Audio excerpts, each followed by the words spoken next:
Hello दोस्तों, welcome to my channel commerce pride. आज दोबारा से हम इनकम टैक्स के बारे में पढ़ रहे हैं। इनकम टैक्स की पिछली वीडियो में हमने जो पढ़ा था प्रीवियस ईयर और असेसमेंट ईयर के बारे में पढ़ा था। तो प्रीवियस ईयर क्या था कि जिस साल हम इनकम को अर्न करते हैं वो मेरा प्रीवियस ईयर था। वो मैंने बोला कि प्रीवियस ईयर पूरे साल का भी हो सकता है और पूरे साल का नहीं भी हो सकता। जैसे कि मैंने बिजनेस स्टार्ट किया है, जैसे कभी भी बिजनेस स्टार्ट किया है, मैंने मान लो 1 नवंबर 2020 को बिजनेस स्टार्ट किया है, तो वहां से लेकर 31 मार्च 2021 तक जो ईयर होगा वो मेरा प्रीवियस ईयर माना जाएगा।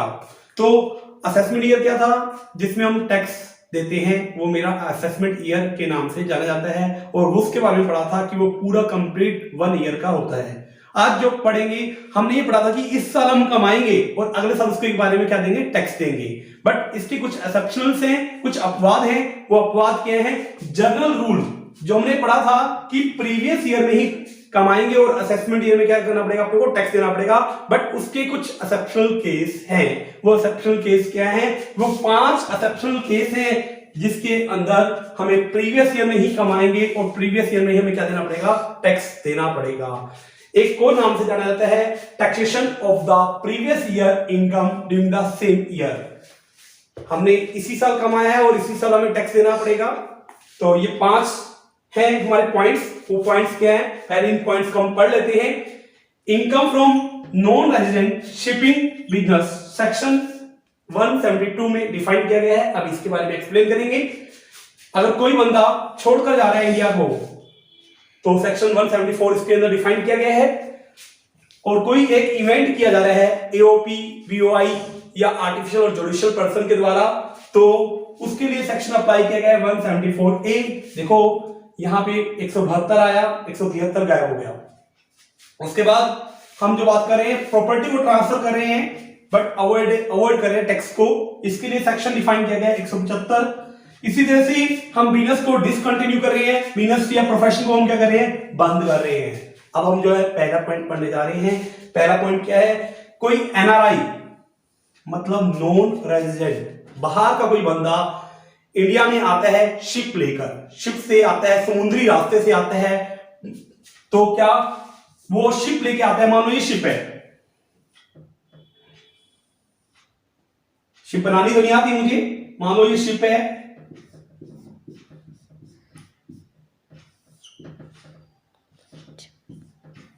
ये कोई शिप है, शिप लेकर वो इंडिया में आ रहे हैं।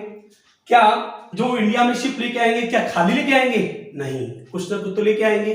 कोई एनआरआई बंदा बाहर से कोई शिप लेकर, उसका बिजनेस यही है, शिप का बिजनेस है, शिप लेकर इंडिया में आ रहे हैं, तो क्या होगा, जब वो इंडिया से बाहर जाए, पहले जब वो इंडिया में आएगा तो खाली लेके आएगा। दूसरा, जब वो इंडिया से जा रहा होगा तो क्या इंडिया से खाली चला जाएगा? जी नहीं, वो इंडिया से कभी खाली नहीं जाएगा। वो कुछ ना कुछ इसके अंदर, इस शिप के अंदर कुछ ना कुछ लेके जाएगा। वो हो सकता है गुड्स भी हो सकता है और पर्सन भी हो सकते हैं या लेटर्स भी हो सकते हैं जिसको बाहर वो फॉरेन लेके जाएगा। क्या अब देखो क्या है कि वो पीपल्स को लेके जा रहा है। किसको लेके जा रहा है? पीपल्स को लेके जा रहा है। और क्या गुड्स को लेके जा रहा है अपना, और जो चिट्ठी वगैरह है, जो लेटर्स वगैरह है, उनको भी लेके जा रहा है। क्या उनको फ्री में लेके चला जाएगा? जी नहीं, उनको फ्री में लेके नहीं जाएगा। उसके बदले में उनसे, उसको इन पर्सन से कुछ ना कुछ क्या होगा, रिसिप्ट होगा। रिसिप्ट होगा ना, तो उसकी क्या हो जाएगी, वो कमाई हो जाएगी।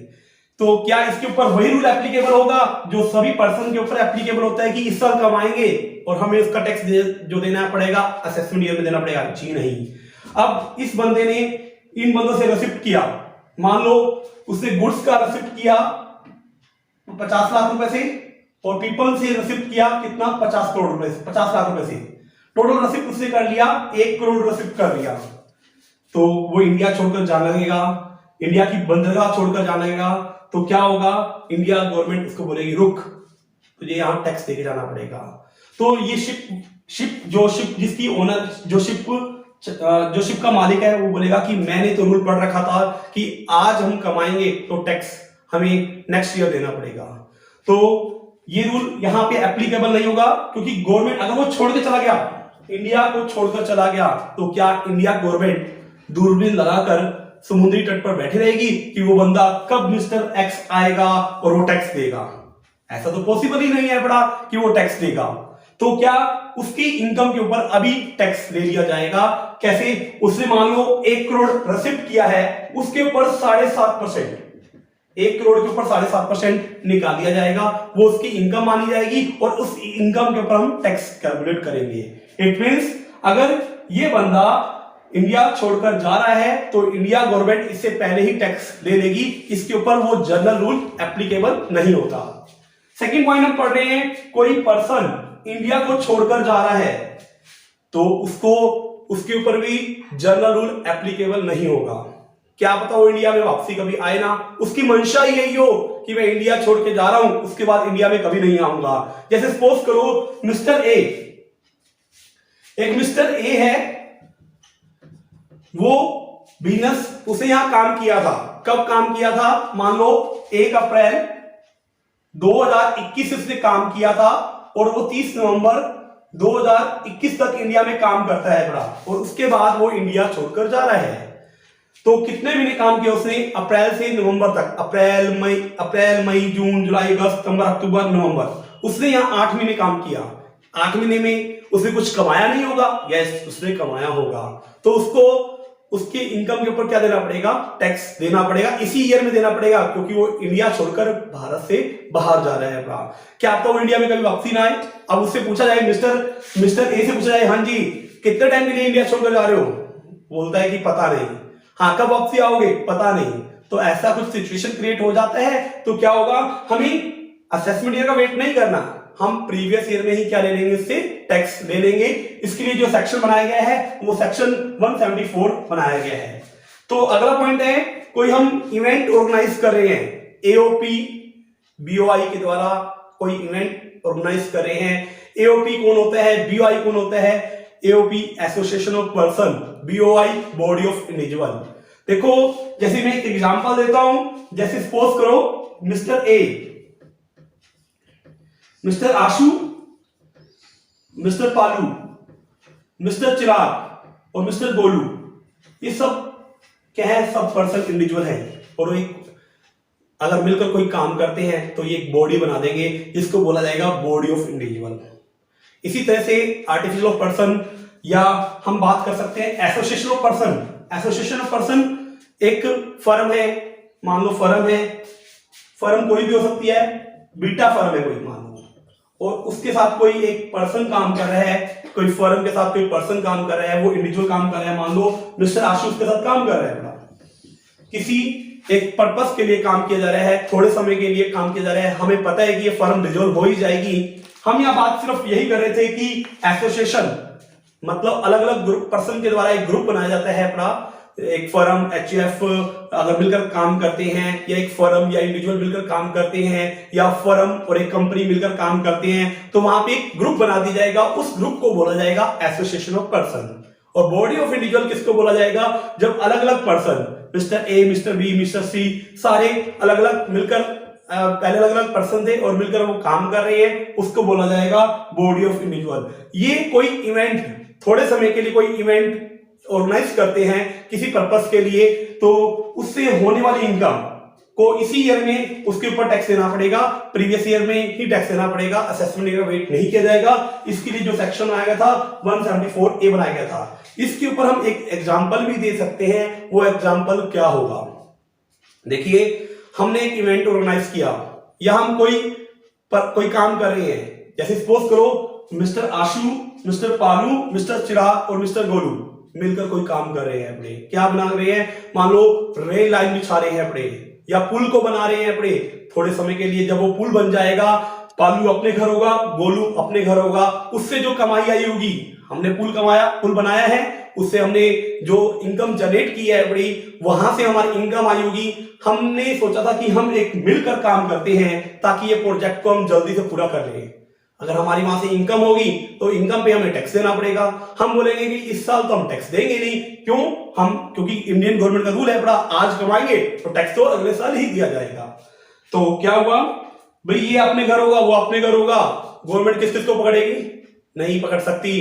तो क्या होगा, उस केस के अंदर उनको इसी ईयर में ही टैक्स देना पड़ेगा। जैसे हम और भी एक एग्जांपल ले सकते हैं इसके ऊपर, और क्या एग्जांपल हो सकता है इसके ऊपर? मान लो एक एरिया में फ्लड आ गया, मतलब बाढ़ आ गई। उस बाढ़ में क्या है कि काफी सारी नुकसान हो रहा है बड़ा। तो गवर्नमेंट ने ना कुछ बंदे हायर किए जो एक्सपर्ट थे, मतलब स्विमिंग उनको अच्छी आती थी, तैराकी अच्छी कर लेते थे। तो गवर्नमेंट ने उन पर्सन को एक्वायर किया और वो गवर्नमेंट ने बोला काफी सारे बंदे जो हैं डेंजर में आ चुके हैं बड़े, तो उनको बचाना है बड़ा। अगर तुम बचाओगे तो इसके बदले में तुम्हारा एक तो भला होगा और साथ में गवर्नमेंट में कुछ रिवार्ड देगी, कुछ इनाम देगी। तो क्या होगा, वो पर्सन मान लो गोलू, चिराग, पालू, ये सारे के सारे पर्सन स्विमिंग अच्छी कर लेते हैं बड़े, और क्या वो बहुत सारी पब्लिक को बचा लेते हैं। और उन्होंने बोला था कि अगर गवर्नमेंट से हमें कुछ मिलेगा तो हम आपस में बांट लेंगे, और बांटने के बाद हम आपस में ये हम जो है अलग हो जाएंगे। तो वहां से मान लो गवर्नमेंट ने उनको कुछ रिवार्ड दिया, गोलू, पालू और चिराग को मिलाकर, गोलू, पालू, चिराग और अमित को मिलाकर इन सबको रिवार्ड दिया, और रिवार्ड उन्होंने आपस में बांट लिया।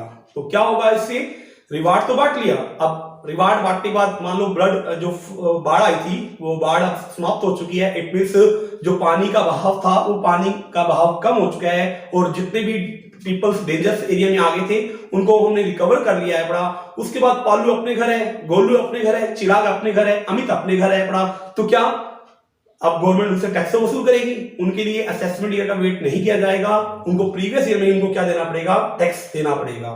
नेक्स्ट पॉइंट है हमारा कि transfer of property toward the tax. देखो प्रॉपर्टी को ट्रांसफर करना कोई गैर कानूनी नहीं है बड़ा। अगर हम कोई प्रॉपर्टी को ट्रांसफर करते हैं तो उसके ऊपर टैक्स के बारे में बात कर रहे हैं कि हम अवॉइड करते हैं, तो इसके लिए एक सेक्शन बनाया गया है 175। तो इसके अंदर जैसे क्या एक एग्जांपल दे सकते हैं, जैसे सपोज करो ये एक सेलर है जो प्रॉपर्टी को बेचता है बड़ा, ये बायर है जो प्रॉपर्टी खरीदता है बड़ा, जेन्युइन बायर है जो प्रॉपर्टी को खरीदता है बड़ा। तो एक पर्सन है जो चोरी करता है, ब्लैक मनी इसके पास होती है बड़ी। दो एग्जांपल देके समझाऊंगा। तो एक तो ये है कि मान लो ये ब्रोकर है, इस ब्रोकर ने इस सेलर से एक प्रॉपर्टी खरीद ली, उसकी वैल्यू कितनी थी, 1 करोड़ रुपए। 1 करोड़ थी या 4 करोड़ थी, मान लो 5 करोड़ थी, 2 मिनट के लिए 5 करोड़ थी। 5 करोड़ का 10% मतलब 50 लाख रुपए इस पर्सन ने, मतलब जो ब्रोकर है उसने किसको दे दिया, सेलर को दे दिया एडवांस में, और बोला 3 महीने के बाद आपकी पेमेंट करवा दी जाएगी। तो 3 महीने के बाद इस जो ब्लैक मनी वाला है बड़ा, उसने 3 महीने के बाद एक पर्सन को ढूंढा, उसको बोला प्रॉपर्टी उसको बेच दी। कितने बेच दी 6 करोड़ में बेच दी। अब हुआ क्या, अब इसने क्या बोला कि ये पैसे मुझे मत दे, ऐसे मत दे कि 5 करोड़ तो सेलर को दे दे और 1 करोड़ रुपए मुझे दे दे। तो उसने ऐसा कर दिया। तो अब 1 करोड़ आ गया। अब ऐसा उसने किया तो है, अब देखो सेलर और बायर का आपस में ये अलग हो गया। जो ब्रोकर था वो ब्रोकर बीच में से क्या हो गया, अलग हो गया है, ताकि वो टैक्स से बच सके। टैक्स वो अवॉइड करना चाहता था। अब क्या हुआ, इसने 1 करोड़ था तो हैवी अमाउंट होता है, तो कैसे लेके जाएगा, गाड़ी में लेके जा रहा था, तो पुलिस वाले ने उसको पकड़ लिया। पुलिस वाले ने पकड़ा, भाई इतने सारे भाई गाड़ी में पैसा लेके जा रहा था तो अकेला थोड़ी जा रहा होगा, कुछ ना कुछ बंदे भी साथ में होंगे। अगर बंदे साथ में होंगे, लॉकडाउन वैसे चल रहा था, तो क्या हुआ, लॉकडाउन चल रहा था और बंदे साथ थे, तो पुलिस ने रोक लिया। तो बोले इतने सारे बंदे कैसे, तो बोले फिर तलाशी वगैरह ली गई, तो पैसा निकला 1 करोड़। फिर माजरा सामने आया तो पुलिस वाले भी रिश्वत मांगने लगे। तो ऐसी प्रोसेस चलती रही। ये माजरा चला गया इनकम टैक्स के पास चला गया। तो डिपार्टमेंट बोला नहीं ऐसा नहीं होगा, अगर इस तरह का कोई भी किया है वो सिर्फ टैक्स से बचने के लिए कर रहा है अपना, तो ये उसको जिससे 1 करोड़ रुपए कमाए हैं उसको अगले साल टैक्स नहीं देना पड़ेगा, उसको इसी साल टैक्स देना पड़ेगा। तो सेक्शन अगला आ रहा है अपना, हम बिजनेस को डिसकंटिन्यू कर रहे हैं, सेक्शन 176। इसके ऊपर एक और भी एग्जांपल ले सकते थे, अभी देंगे एक एग्जांपल। तो पहले हम बिजनेस को बंद कर रहे हैं, बिजनेस को डिसकंटिन्यू कर रहे हैं, या अपने प्रोफेशन को डिसकंटिन्यू कर रहे हैं अपने, इट मींस अपने बिजनेस को बंद कर रहे हैं अपने। अब जैसे सपोज करो मैंने अपना बिजनेस चलाया, 1 अप्रैल 2015 में स्टार्ट किया था और 31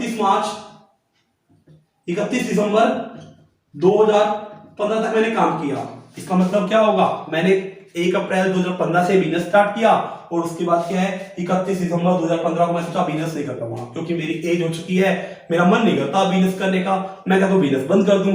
तो वो असेसिंग ऑफिसर के ऊपर डिपेंड करता है कि वो मेरे से प्रीवियस ईयर में टैक्स ले ले या असेसमेंट नेक्स्ट ईयर में टैक्स ले ले, ये उसके ऊपर ही डिपेंड करता है। तो ये सेक्शन में थोड़ा सा हमें रिलीफ दी गई है कि हम इस अगर बंदा ये वाला बंदा जो बिजनेस कर रहा था वो बंदा अगर जेन्युइन है तो डिपार्टमेंट उसके ऊपर जो है टैक्स जो है बाद में भी लगा सकता है बड़ा, या इसी साल भी ले सकता है बड़ा। तो ये हमारा सेक्शन यहाँ खत्म होता है, हमारा एक्सेप्शंस ऑफ जनरल रूल हमने आज पढ़ ली इसके सेक्शन समेत। अगली वीडियो में हम जो पढ़ेंगे कि पर्सन कितने तरह के होते हैं। आज थोड़ी सी झलक इसकी आई थी वो पर्सन, वैसे पर्सन 7 तरह के होते हैं, individual, HF, firm, company, AOP, artificial of judicial person, local authority, इस तरह के 7 तरह के पर्सन होते हैं। आज थोड़ा सा इनमें आया था कि कोई एओपी, बीआई या आर्टिफिशियल पर्सन के द्वारा कोई इवेंट ऑर्गेनाइज किया जाता है, उससे कमाई होती है, हमें पता है उस कमाई के ऊपर अभी टैक्स देना पड़ेगा, ये हमने अभी इसके अंदर थोड़ा सा पढ़ा। तो आज के लिए आज की मेरी वीडियो में इतना ही, हम आपको नेक्स्ट वीडियो में मिलेंगे। तो प्लीज इस वीडियो को देखिए और मेरी वीडियो को लाइक कीजिए, शेयर कीजिए और मेरे चैनल को सब्सक्राइब कीजिए। थैंक यू बच्चों।